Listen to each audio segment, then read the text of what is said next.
Bonjour à tous, bienvenue dans ce nouveau journal. Nous sommes le vendredi 20 mai. Bienvenue dans ce journal, dans l'actualité ce soir. Ils ont joué le match de leur vie au Parc des Sports d'Annecy. Une centaine de personnes en situation de handicap s'est frottée aux joueurs du FC Annecy le temps d'une journée. Lucas Ruche a suivi cette compétition fictive.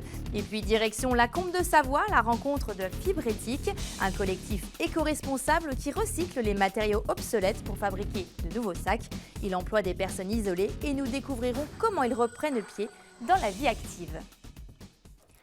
Je vous le disais en titre, ils ont manié le ballon rond comme de vrais footballeurs. Une centaine de personnes en situation de handicap a investi le terrain de foot du Parc des Sports d'Annecy pour simuler une Coupe du Monde de football accompagnée par les joueurs du club. Ils ont mis de côté leurs différences psychiques et mentales le temps d'une journée pour s'offrir un beau moment de convivialité. Lucas Ruche. Comme toutes les grandes compétitions, tout commence par une cérémonie d'ouverture. La France, le Sénégal ou encore l'Argentine s'affrontent aujourd'hui lors de cette simulation de Coupe du Monde de football. Vous êtes prêts ? 1, 2, 3, Mettant de côté leur handicap mental ou psychique, ces sportifs apprécient par-dessus tout ces moments d'évasion. Il faut créer des rencontres. Donc on crée des rencontres sportives, on va dans les écoles, dans les lycées, on fait des manifestations où on essaye justement de faire se rendre compte le grand public que c'est des sportifs, point. Il suffit qu'on adapte un maximum les règles, la façon de les prendre et qu'on les considère comme des gens qui ont des capacités et pas comme des gens qui n'en ont pas. Et ça roule. Côté match, les plus chanceux ont bénéficié des conseils avisés des joueurs du Football Club d'Annecy. Mais le plus important c'est ça, c'est de bien organiser. Et puis après, surtout, j'ai envie de dire, même à notre niveau, prendre du plaisir surtout. L'occasion de soutenir le football pour tous. C'est un beau moment, je pense qu'on va se faire plaisir toute l'après-midi. Et puis, faut encourager le sport, le football handicapé comme ça, parce qu'il mérite autant d'attention que nous, en fait, je pense. Donc voilà. Cette belle journée de football a été rendue possible grâce au FCA Social Club. Un fonds de dotation créé par le Football Club d'Annecy pour valoriser certaines actions socio-éducatives de la région.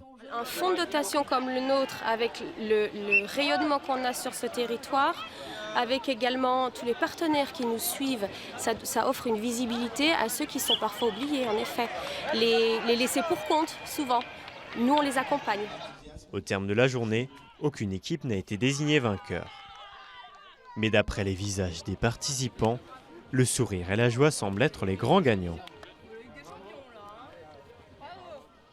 Prenons la direction de Saint-Pierre-d'Albigny, en Savoie. Depuis 2014, l'association Fibrétique accueille des personnes en voie de réinsertion. Elles entretiennent des espaces verts et revalorisent les matériaux de récupération avec ces matières devenues obsolètes comme les chambres à air, les toiles de parapente ou encore les bâches publicitaires. Elles fabriquent toutes sortes de sacs, une activité éco-responsable pour aider ces personnes touchées par certains incidents de la vie à reprendre pied. Reportage. Réunion d'équipe à Fibrétique. Avant de reprendre le fil de la production, petit point sur la journée. Si, ce matin, piqûre. Piqûre, ouais.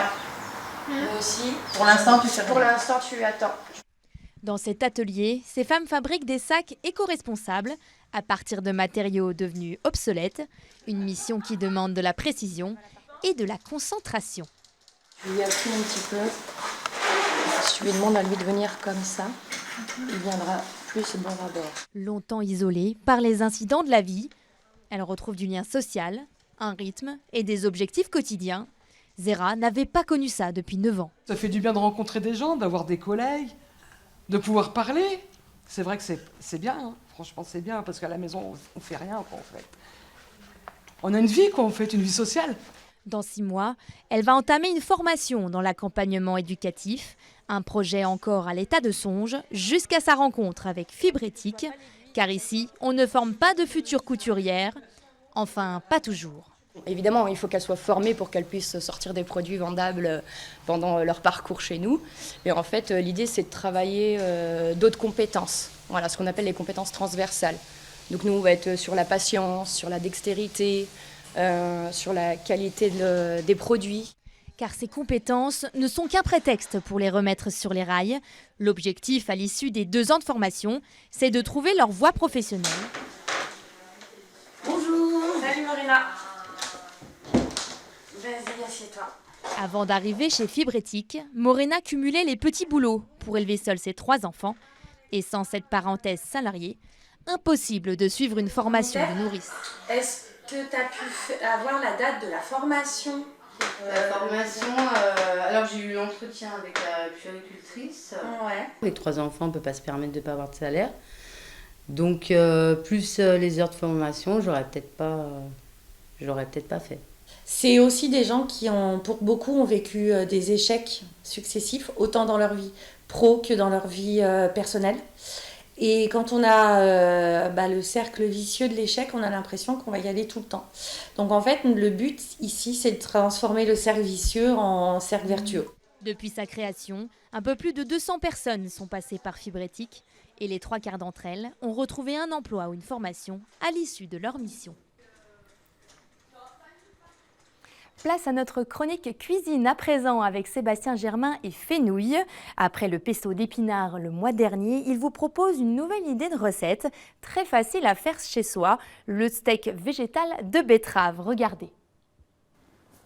Bonjour à tous, ravi de vous retrouver pour une nouvelle idée recette cuisine avec Ariane Schmitt alias Fenouil. Salut Ariane. Salut Seb. Comment est-ce que tu vas? Très bien, et toi? On s'était très bien également, on s'était vu la dernière fois pour un pesto aux épinards. J'espère que vous avez pu vous tester en tout cas cette recette. Aujourd'hui on va parler d'un légume que je te laisse présenter. Une betterave. Voilà, la betterave elle est sympa parce qu'on la trouve quasiment toute l'année. Il y a beaucoup de maraîchers ou autres qui les cuisent pour qu'on puisse justement les avoir. Et ça fait partie un peu des légumes que moi je n'aimais pas du tout avant, j'en achetais jamais. Je trouvais que ça avait un goût hyper terreux et j'ai vraiment appris à trouver des recettes hyper sympas pour l'aimer, que ce soit crue ou cuite. C'est vrai qu'avant je la mangeais beaucoup cuite et maintenant j'adore la faire crue. Et il existe plein de variétés de betteraves, je trouve ça hyper sympa à découvrir. Il y a notamment la Chioggia, je sais jamais comment on la prononce, qui est magnifique. Quand on la coupe, en fait, tu as vraiment des petits cercles blancs et roses. Et donc ça, tu peux faire rien que dans les salades, tu mets ça, c'est vraiment canon. Et il y a aussi la crapaudine qui est plus allongée et qui a une peau toute noire et fripée, trop bizarre. On le voit de l'extérieur, on ne sait pas ce que c'est comme légume. Donc voilà, j'avais envie de proposer 3 petites idées recettes, comme d'hab, avec cette betterave. La première, c'est en fait, tu fais des petites ravioles de betterave, donc tu coupes des très fines tranches. Ça peut être très joli justement avec cette fameuse betterave Chioggia. Donc avec une mandoline, très finement, tu fais des tranches et tu vas poser une tranche en dessous, mettre une farce et recouvrir.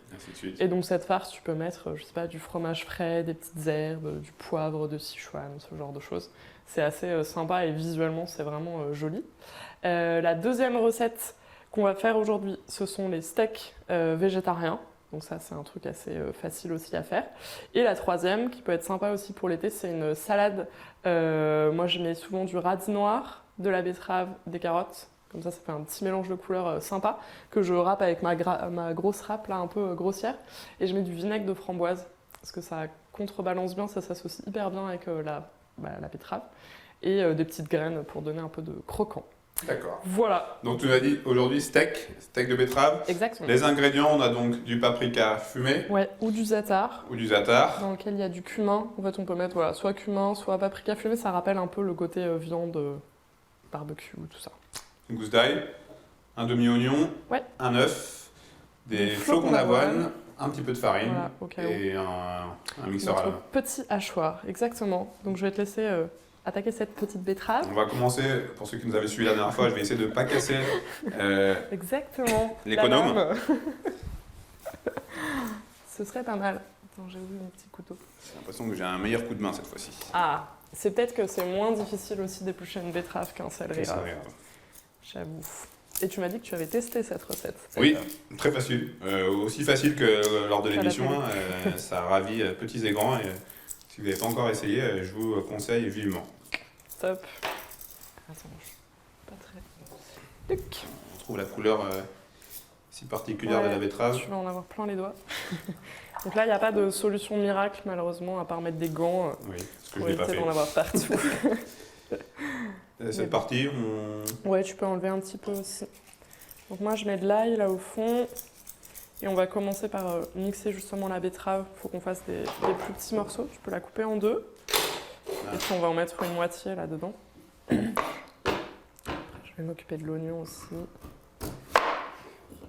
Voilà. Tu recoupes. Comment tu la manges, toi, la betterave, habituellement? Je la mange pas beaucoup.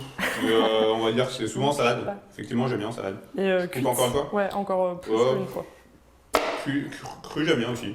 C'est vraiment... ça fait pas partie des légumes que t'achètes. Non, que j'aime pas, justement. Ouais.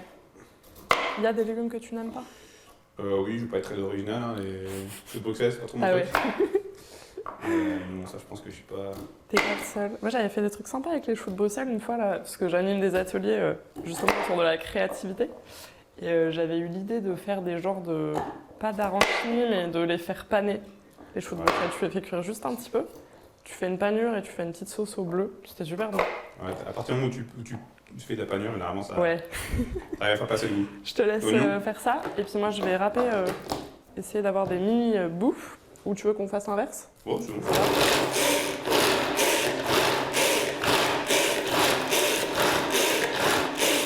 La table n'est pas très stable. Donc je vais essayer de mixer encore plus. Pour que ce soit assez fin.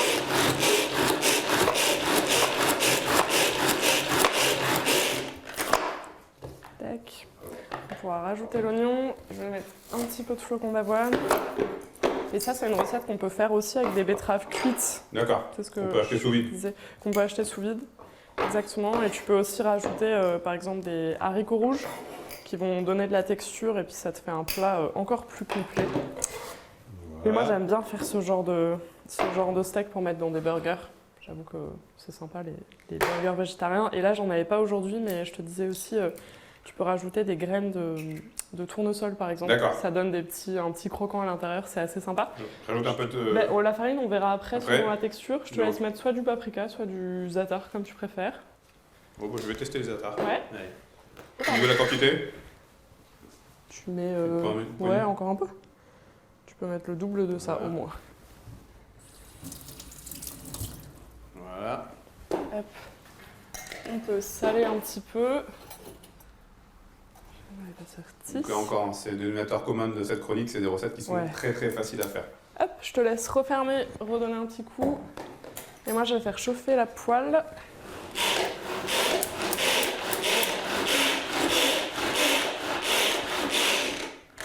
petit peu d'huile de coude. Ouais, est-ce que ça a une texture? Ouais, ça a l'air pas mal. Donc en fait c'est vraiment... Moi je fais toujours des recettes sans vraiment de recettes. Donc c'est apprendre à ajuster. Tu vois là, tu vois que c'est il y a un peu de jus, c'est pour ça que j'avais mis de la farine. On va remettre un petit peu de farine pour absorber ça. Et pareil, on peut ajuster en mettant un peu plus d'œuf si besoin. Et après, on va passer côté poêle. Et pareil, si on a une texture qui se tient pas hyper bien, l'astuce c'est tout simplement de faire des genres de petites croquettes ou de les faire plus petites que vraiment un vrai steak. Hop. Non, pas de four cette fois. Mais oui, tu regardes le four, on peut aussi les faire cuire au four. D'accord. Tu utilises moins de matière grasse, ça prend un peu plus de temps. Donc moi je t'avoue que je préfère aller au plus rapide et me dire que en 3 minutes, enfin un peu plus, 5 minutes, c'est prêt. Hop. Voilà, des jolis petits steaks. En plus tu gardes la couleur. Donc toujours pareil, tu vois, si tu veux. Qui sort de l'ordinaire. Ouais. Feinter les enfants. Là, on est sur combien de temps? De quoi? Combien de temps de cuisson? Tu mets 2-3 minutes de chaque côté. Oui, c'est important de bien laisser cuire le fond. Pour avoir une belle croûte. C'est surtout que c'est plus facile à retourner. Parce que là, on peut se dire comment je vais réussir à le retourner. Voilà. Donc on laisse bien cuire le premier côté et après on retourne. Ça sent bon. Et ben voilà. Et on va pouvoir goûter les deux différents parce que moi, ceux que j'avais fait là, c'était au paprika fumé. On va goûter celui-là. Ouais. Et ceux qu'on a fait là, au za'atar. On a plein des mains. C'est bon. C'est pas mal? Ouais. Et tu vois, quand tu mets des graines dedans, ça apporte encore plus ce côté croquant. Merci encore une fois, Ariane, pour cette recette facile à faire, qui donne très envie. J'ai pu tester, ça se confirme au niveau du goût. On se retrouve très rapidement sur notre antenne. J'espère que vous, derrière votre téléphone, votre ordinateur, votre télé, vous n'allez pas hésiter à faire ces recettes. Merci beaucoup, Ariane. Avec plaisir. Je te dis à très vite. À bientôt. On se retrouve très rapidement. À très bientôt. Effectivement, ça a l'air délicieux. Une dernière info avant de se quitter. Le ciel va virer au jaune ce week-end dans les Deux-Savoies. Un nouveau nuage de sable provenant du Sahara survole actuellement nos départements, comme vous pouvez le voir sur ces images. Ce phénomène vient de débuter et selon les prévisions de Copernicus, il devrait être visible à partir de samedi matin.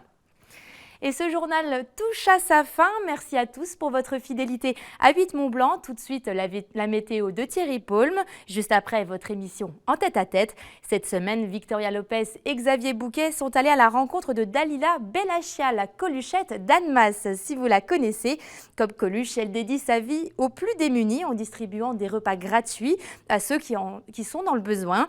Elle est aussi un appui, un soutien psychologique pour les aider à reconstruire leur vie. C'est dans quelques instants. Lundi, vous retrouverez Sébastien Germain pour le journal à 18h. Quant à moi, je vous dis à très vite. Très belle soirée sur notre antenne.